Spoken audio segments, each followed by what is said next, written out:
这个男人是围场里的皇帝，却总是被当作车队的第二选择。曾经，他用一份 PPT 为自己争取工作，却在最接近胜利时因车队失误而泪洒萨基尔。人们以皇帝之名赞美或调侃他，但只有他自己记得一路走来的每个遗憾瞬间。欢迎来到车坛故事，本期为你解锁赛车皇帝乔治·拉塞尔。20年12月的萨基尔大奖赛，22岁的拉塞尔第一次代表梅赛德斯 AMG 车队出战围场。彼时的他还是垫底车队威廉姆斯的一员。由于汉密尔顿感染新冠，他才得以顶替儿时的偶像出战。面对巨大的压力，拉塞尔开局发挥出色，手弯就超越博塔斯领跑。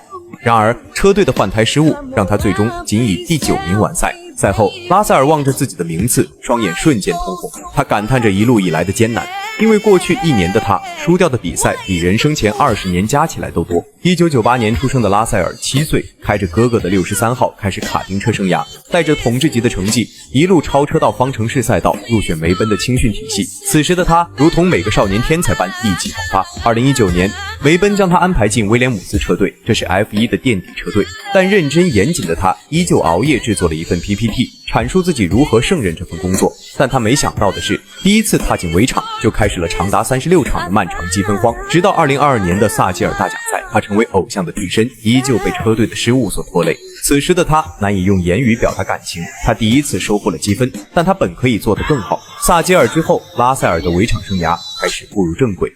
21年首次登上颁奖台，22年转会梅奔，与自己的偶像刘易斯·汉密尔顿成为队友。匈牙利首夺杆位，巴西站获得 F1 生涯首冠，首次来到了年度积分榜的第4。人们开始称他为赛车皇帝，却因各种问题没能更进一步。23年被赛车稳定性困扰，排名下滑至第8。24年再次因车辆问题丢掉分站冠军。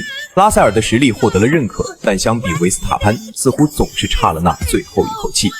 而在梅奔内部，他也一直没有被车队坚定选择。先是与汉密尔顿竞争头号车手，从偶像变对头，好不容易等到后者转投法拉利，又被小自己8岁的天才安东内利紧追不舍，并且坊间传闻梅奔一直在觊觎维斯塔潘。年仅27岁的拉塞尔却仿佛已经成为了车队的备胎。